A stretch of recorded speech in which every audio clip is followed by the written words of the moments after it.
고성준 목사의 데스티니 하나님의 계획 9장 하나님을 제한하지 말라. 초월적 조우. 하나님께서는 우리에게 특별하게 말씀하시는 순간들도 있다. 모세가 떨기나무에서 하나님을 조우하듯, 기드온이 포도주 틀에서 하나님을 조우하듯, 그렇게 특별하게 하나님과 맞닥뜨리는 순간 말이다. 매일매일 이렇게 생생한 하나님을 만날 수 있다면야 얼마나 좋겠느냐마는 적어도 내 경험에 의하면 그렇지는 않다. 그러나 필요하다면 하나님께서 우리의 생각과 이성을 뛰어넘는 방법으로 말씀하실 수 있다. 적어도 이 가능성은 열어두는 것이 전능하신 하나님을 경외하는 올바른 태도가 아닐까. 2005년에서 2006년으로 넘어가는 겨울이었다. 영적인 갈급함으로 교회에 한 달의 안식월을 신청하고 미국의 한 도시에서 기도하고 있었다. 하루는 저녁에 기도를 시작하는데 하나님께서 말씀하시기 시작하셨다. 귀로 들리는 음성은 아니었는데 귀로 듣는 것보다 더 강렬하고 선명한 말씀이었다. 초저녁에 시작된 하나님의 말씀은 새벽까지 계속되었고 이 특별한 하나님과의 조언은 이후에 내 사역의 방향을 새롭게 결정하는 계기가 되었다. 그날 밤 하셨던 말씀 중 하나는 이슬람 사역에 대한 것이었는데 비록 우리 교회는 한국에 있지만 우리 교회에게 주신 데스티니는 무슬림들에게 복음을 전하고 그들을 섬기는 것이라는 말씀이었다. 마치 중동 땅 한가운데서 살아계신 하나님을 증언했던 다니엘처럼 하나님은 중동이 내게 주신 유업이라고 말씀하셨다. 그리고 그런 의미에서 내게 다니엘이라는 새 이름을 주셨다. 하나님이 나를 다니엘이라 부르시는 신기한 경험을 한 것이다. 이런 특별한 체험에 익숙하지 못한 나는 몹시 혼란스러웠다. 목회를 시작할 때 들었던 하나님의 음성 이후 5년 만에 처음 경험하는 일이었으니까 말이다. 하나님, 이런 경험이 익숙하지 않아 혼란스럽습니다. 죄송하지만 확증을 구합니다. 며칠 뒤 미국에 사시는 말레이시아 목사님 한 분과 점심 약속이 있는데 그분을 통해서 저를 다니엘이라고 불러주시면 그것을 확증으로 삼겠습니다. 물론 그 목사님은 나를 성준으로 알고 계신 분이었고 그 만남이 첫 만남이었다. 며칠 뒤 목사님을 만나 식사를 하고 많은 이야기를 나누었다. 교제를 마치고 함께 손을 잡고 기도하기 시작했다. 그런데 놀랍게도 목사님의 첫 마디는 주님, 이 사람은 당신의 다니엘입니다. 라는 것이었다. 나는 머릿속이 하얗게 변하면서 아무 생각도 할 수 없었다. 하나님이 내 기도를 듣고 계셨구나. 하나님이 말씀하셨어. 기도는 계속되었다. 비록 그의 교회는 한국에 있지만 그의 유업은 무슬림들입니다. 목사님의 기도는 며칠 전 내가 들었던 말씀을 그대로 되풀이하고 있었다. 하나님은 때로 초자연적인 방법으로도 말씀하신다. 모세의 떨기나무처럼, 엘리야의 세미한 소리처럼, 바울의 다메섹 도상처럼, 또 발람의 나귀처럼 하나님에게는 제한이 없다. 하나님은 당신이 창조하신 그 무엇이라도 사용하실 권한이 있다. 하나님이 말씀하시는 방법을 제한하지 말았으면 좋겠다. 그것이 하나님을 경외하는 올바른 태도일 것이다. 초월적인 하나님과의 조언은 언제 주어지는가? 그것은 모른다. 전적으로 하나님의 소관이다. 단지 우리가 할 수 있고 또 해야 할 일은 기도와 말씀 묵상의 시간을 소중히 여기며 그분을 경외하는 태도로 하루하루 사는 것이다. 솔직히 하나님과의 친밀함이 초월적인 조우를 가져오는 것인지 아니면 초월적인 조우가 하나님과 친밀해지고자 하는 갈망을 일으키는 것인지 무엇이 먼저이고 무엇이 결과인지 나도 잘 모르겠다. 확신하는 것은 친밀함과 초월적인 조우는 분명히 연관성이 있다는 것이다. 그렇다면 하나님의 소관은 하나님께 맡기고 우리는 우리가 할 수 있는 일을 하자. 주께서 축복하실 것이다. 이슬람의 정체성. 10년이 지난 지금 다니엘이라 부르셨던 이름대로 다니엘과 같은 세대를 키우기 위한 대안학교 다니엘 아카데미가 시작되었고 선교사들을 훈련시키기 위한 선교 훈련인 다니엘 훈련학교도 시작되었다. 그리고 무엇보다 하나님께서 말씀하셨던 대로 이슬람 사역은 우리 교회의 가장 중요한 사역이 되었다. 보안상의 이유로 선교에 대한 자세한 것을 나눌 수는 없지만 난민들에 대한 이야기는 여기서 잠깐 나누고 싶다. 무슬림에게 복음을 전해본 적이 있는가? 나는 몇 번 경험이 있다. 내 경험에 의하면 무슬림에게 복음을 전하는 것보다 차라리 돌멩이에게 복음을 전하는 것이 더 쉽다. 이 사람들은 마치 예수를 안 믿기 위해 태어난 사람들 같아 보였다. 이유가 있다.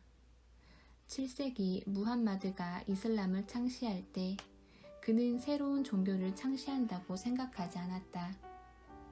무역을 하던 무함마드는 기독교를 접할 기회가 많았으며 자신을 기독교의 새로운 한 분파라고 생각했다. 622년 세력을 확장한 무함마드는 메카에서 메디나로 근거지를 옮기게 되는데 이 사건을 헤지라라고 하며 이 해를 이슬람 원년으로 삼는다. 두 가지 이유로 헤지라가 중요한데 첫째는 메디나로 옮기며 umma 공동체가 형성된 것이고 둘째는 이 사건을 기점으로 이슬람의 정체성이 바뀌는 것이다. 기독교의 한 지류가 아닌 전혀 새로운 종교로 말이다. 이후 1400년 동안 이슬람은 왜 기독교가 틀렸고 자신들이 옳은지를 스스로에게 증명하며 정체성을 키워왔다. 기독교의 한 지류에서 새로운 종교로 넘어가기 위해서는 당연한 절차였다. 이 과정 속에 필요하다면 역사까지 왜곡시켰다. 그리고 오히려 반대로 서구 기독교 진영에서 역사를 왜곡했다고 가르치며 믿고 있다. 그렇기 때문에 무슬림들은 기독교인과 대화할 때 자신들의 문화와 교육을 통해 전수된 1400년 동안 스스로 정당화하기 위한 노력이 자연스럽게 발동된다. 생각해보라. 상대는 우리를 1400년을 연구하고 또 연구했는데 우리는 그동안 상대방의 존재조차 별로 인식하고 있지 않았다면 말로 그들을 설득시키는 것이 가능하겠는가? 그것이 돌멩이에게 복음을 전하는 것이 오히려 쉽게 느껴지는 이유다. 또한 umma 공동체를 이해하는 것 역시 중요한데 이슬람은 엄밀한 의미에서 종교가 아니다. 무함마드가 선포했던 것은 이슬람이라는 범용 종교가 아니라 이슬람 국가에 대한 신념이었다. 이슬람은 어느 사회, 어느 나라에나 포교가 가능하고 적용 가능한 그런 종교가 아니다. 한 나라가 샤리아 법이 적용되는 이슬람 국가가 되지 않는 한 그 안에 이슬람이라는 종교가 다른 종교들과 평화롭게 공존하는 것은 애당초 불가능하다. 이슬람은 국가 시스템이며 사회 시스템이다. 사실 코란이 주장하는 이슬람을 정말 액면 그대로 적용한다면 IS야말로 가장 코란에 가까운 진짜 이슬람이다. 움마 공동체의 성격을 이해하려면 명예살인 같은 현상들을 보라. 이들에게는 개인보다는 공동체가 훨씬 더 중요한 가치를 가진다. 서구는 이해하기 어려운 문화겠지만 말이다. 그 결과 무슬림 개인이 개종을 한다는 것은 불가능에 가까운 일이다. 본인은 마음이 있어도 공동체가 그것을 허락하지 않는다. 가족이 허락하지 않고 친족이 허락하지 않는다. 가족과 친족을 무시하고 개종을 강행한다면 추방이나 죽음이 기다리고 있다. 이런 이유로 이슬람이 등장한 이래 1400년 동안 무슬림이 복음으로 돌아오는 일은 거의 일어나지 않았다. 선교적 관점에서 이슬람은 난공불락의 견고한 진이었다. 복음에 반응하는 난민들. 앞서 나눴듯이 이슬람에 대한 데스티니가 있는 우리 교회는 중동의 몇몇 국가의 선교사들을 파송했다. 그중 하나가 시리아였는데 열매는 거의 없었다. 아무리 복음을 전해도 전혀 움직일 기미가 보이지 않았다. 그러던 중 시리아 내전이 일어나고 우리 선교사들은 난민 행렬에 섞여 시리아를 빠져나오게 되었다. 그때만 해도 이것이 무슨 사건인지 잘 몰랐다. 난민들과 섞여 근처 국가에 정착하게 된 선교사들은 자연스럽게 시리아 난민들과 가깝게 지냈다. 곧 다시 시리아로 돌아갈 것이라는 기대는 내전이 장기화되면서 내려놓아야 했다. 그런데 신기한 일이 벌어지기 시작했다. 시리아 사람들이 복음에 반응을 보이기 시작한 것이다. 시리아에서는 전혀 미동도 없던 사람들이 남의 나라에서 난민이 된 이후에 복음에 반응하기 시작한 것이다. 이유는 두 가지였다. 첫째, 움마 공동체가 붕괴된 것이다. 고향을 떠난 이들에게는 더 이상 가족의 압력도 친족의 위협도 없다. 그냥 개인이 선택하고 싶은 대로 선택할 기회가 주어진 것이다. 둘째, 난민이 된 고통과 불안이 복음에 대한 수용성을 높였다. 이 두 가지 이유로 매주 난민들이 예수를 영접하는 일들이 한동안 지속되었다. 우리 선교사들뿐 아니라 난민 사역을 하는 곳은 어디나 마찬가지였다. 이것은 부흥이었다. 단언컨대 1400년 이슬람 역사 속에 이와 같은 일은 없었다. 1400년 만에 찾아온 기회인 것이다. 성경 말씀 그대로 정말 추수할 것은 많되 일꾼이 적은 것이 아쉬울 따름이다. 복음을 전하지 않으면 내게 화로다. 난민들을 주목하고 섬겨야만 하는 중요한 이유들이 있다. 이것이 1400년 만에 찾아온 유례없는 기회라는 것이다. 하나님이 문을 여셨다. 지금 이들에게 복음을 전하지 않는다면 문은 곧 다시 닫힐 것이다.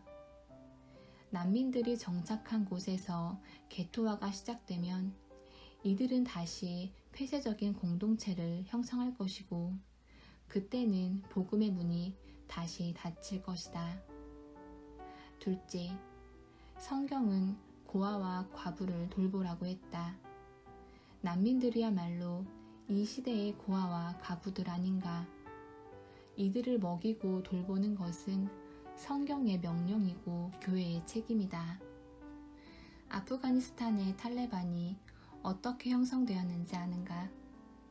러시아가 아프가니스탄을 침공했을 때 아프가니스탄의 이슬람 전사들은 고아를 버려두지 않고 업고 다녔다. 그리고 그들의 손에 길러진 이 전쟁 고아들이 훗날 탈레반 세력으로 등장한 것이다. 10여 년 전 이라크의 전쟁 고아가 300만 명이나 있다는 소식을 들었다. 교회가 이들을 돌보지 않으면 근본주의 무슬림들의 손에 키워진 고아들이 10년 뒤 전 세계를 혼란 속에 몰아넣을 것이라고 했다. 정확히 10년 후 이라크 북부에서 IS가 시작된 것은 결코 우연이 아니다. 그렇다면 현재는 어떨까? 유엔 난민기구 통계에 의하면 2015년 말 기준 난민과 난민 신청 대기자, 그리고 자국 영토 내에서 피신 중인 국내 실향민을 합친 강제 이주민의 숫자는 6,530만 명에 달하고 있다. 그리고 정확한 통계조차 잡히지 않지만 이라크에는 여전히 300만 명 이상의 고아들이 있다고 보고되고 있다. 이들 중 태반이 아이들이다. 교회가 이들을 무시하고 넘어간다면 과연 10년 뒤 우리는 어떤 세상을 보게 될까? 두렵다. 바울의 음성이 소름 끼치게 들리지 않는가? 고린도전서 9장 16절. 만일 복음을 전하지 아니하면 내게 화가 있을 것이로다. 10년 전 이라크의 고아들은 접근할 수 없는 곳이어서 어쩔 수 없었다 해도 지금 난민들은 어떻게 할 것인가? 유럽과 터키와 요르단과 레바논에 퍼져 있는 난민들은 얼마든지 만날 수 있고 도울 수 있다. 만약 교회가 이들을 돕지 않고 모른 채 한다면 10년 뒤 우리는 감당할 수 없는 대가를 치러야 할지 모른다. 고성준 목사의 데스티니, 하나님의 계획. 9장, 하나님을 제한하지 말라.